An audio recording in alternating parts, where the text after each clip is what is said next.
श्रीमद् भागवत गीता छठा। उसके उपरांत श्री कृष्ण महाराज बोले, हे अर्जुन, जो पुरुष कर्म के फल को न चाहता हुआ करने योग्य कर्म करता है वह सन्यासी और योगी है, और केवल अग्नि को त्यागने वाला सन्यासी योगी नहीं है, तथा केवल क्रियाओं को त्यागने वाला भी सन्यासी योगी नहीं है। इसलिए हे अर्जुन,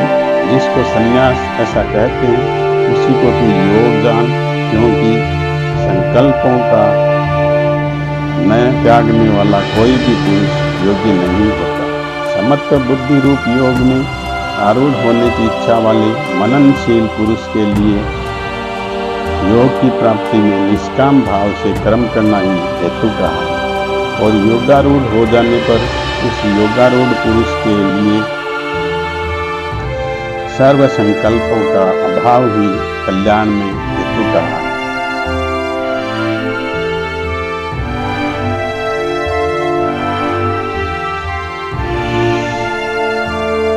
जिस काल में न तो इंद्रियों के भोगों में आसक्त होता है तथा कर्मों ही आसक्त होता है, उस काल में सर्व संकल्पों का त्यागी पुरुष योगारूढ़ कहा जाता है। ये योगारूढ़ता कल्याण में हेतु कही है। इसलिए मनुष्य को चाहिए कि अपने द्वारा अपना संसार समुद्र से उद्धार करे और अपने आत्मा को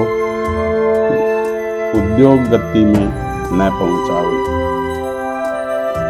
क्योंकि यह जीवात्मा आप ही तो अपना मित्र है और आप ही अपना शत्रु है, अर्थात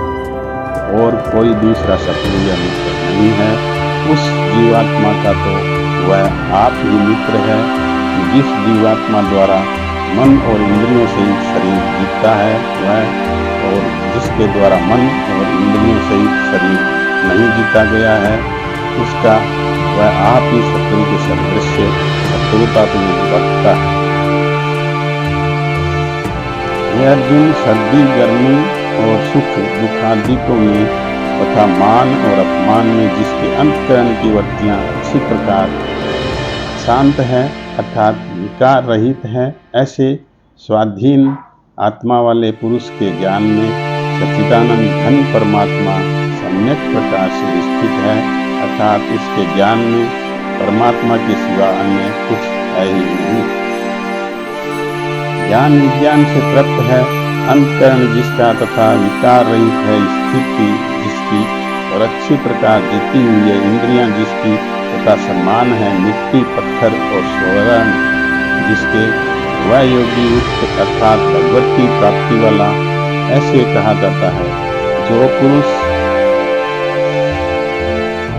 सुहृदय मित्र देरी उदासीन मध्यस्थ द्वेषी और बंधुगणों में तथा धर्मात्माओं में और पापियों में भी समान भाव वाला है, वह अति श्रेष्ठ है। इसलिए उचित है कि जिसका मन और इंद्रियों सहित शरीर जीता हुआ है, ऐसा वासना रहित और संग्रह रहित योगी अकेला ही एकांत स्थान में स्थित हुआ निरंतर आत्मा को परमेश्वर के ध्यान में लगावे।